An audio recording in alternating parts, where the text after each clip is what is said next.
Hello, guys. You guys know that Christmas is fast approaching, and in view of that, you have to know how to cook very well for yourself and for your family.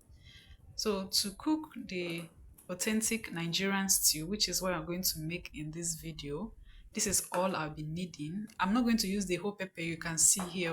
I'll just take small and keep the rest. I'll also be needing fresh tomatoes, seasoning cubes, ginger and garlic, salt to taste, and then some beef, okay? And then some onions. I'll use some to cook the beef and then others for frying. And this is lemon basil, the one we call curry leaf in Nigeria, but the actual name is lemon basil. I'll fry it in this vegetable oil, and then this is rosemary and curry powder.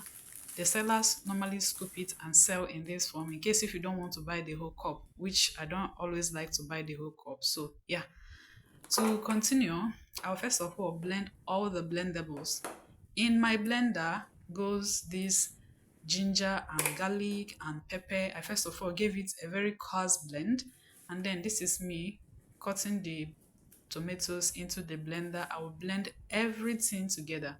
But first I had to blend the harder ones before the tomato, which is very soft, so that everything blends and I don't have some bites of the ginger or the garlic. I wouldn't like to taste that in my stew.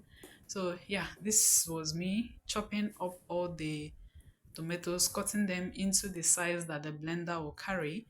And look at the blended products. Everything is here, plus some that are off camera though.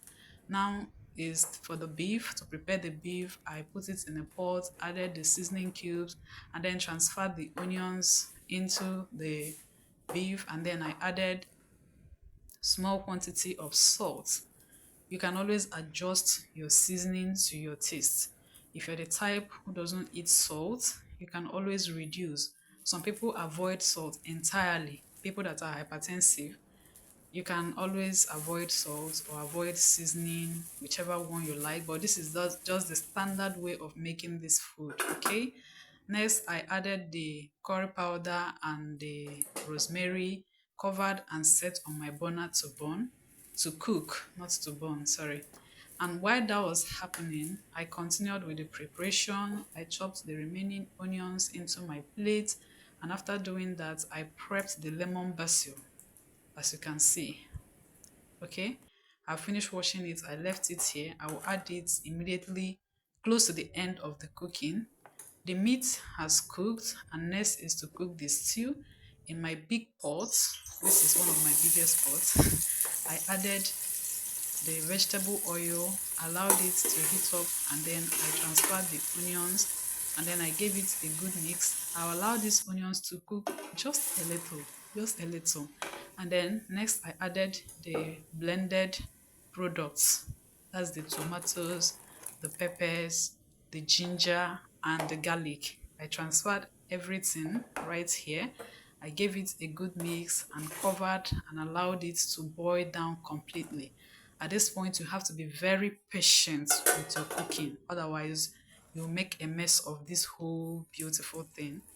Now the stock has boiled down. Look at this. I now squeezed the tomato paste into the pot. I don't like cooking with this tomato paste though. Just my preference, nothing special about it. But this has been in my closet. I think my mom gave it to me, so I had to use it to prepare this food. It's actually good. It acts as a binder, binding the stew, but I don't just like to use it. Anyway, let's continue. I gave that a good mix, covered my pot. Next, I checked and everything has cooked very well. I added my stock cubes, that's my seasoning cubes, and then I gave it a good mix. Don't mind the burning process, it wasn't much at all. And then I allowed it to heat up, and when the oil was already setting on top of it, that's a sign that the tomato has fried very well. I gently introduced the beef together with the stock into the stew. Now, remember that the stock has curry and thyme and seasoning and salt. So I had tested everything and they all came out well. So no need of adding anything extra. So you can always adjust to your taste. Okay. I added the lemon basil and covered and allowed to cook. Next is the rice. This is local rice, like the one with very high fiber, not ofada rice, so, but local rice, not polished at all. I washed until it was clean. I added water, I covered, and then I set on my burner to parboil. Now it has parboiled. I transferred the water, sieved out the water, washed until it is clean, and then transferred back to the pot. And then I added some water and covered and also set back on my burner for it to cook completely. At this point, if you haven't subscribed, please do so. Okay, subscribe to my channel and encourage me in any way you can. Like my videos, share them, comment, and let me know. Okay, now this is the final product. This is me dishing the rice. This is what I had this morning as my breakfast. I didn't do intermittent fasting today. Yeah, and this was the stew. You can see how beautiful it is. Oh my god, very red. I added beef and then more of the stew for me to have a good scoop. Okay, and then I introduced my egg. I boiled one egg in order to make it a complete meal filled with carbohydrates, protein, and all you can think of. And this was me giving it a good taste, and it came out so well.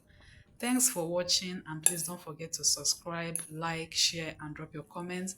I will see you in the next video. For now, have a good day and bye.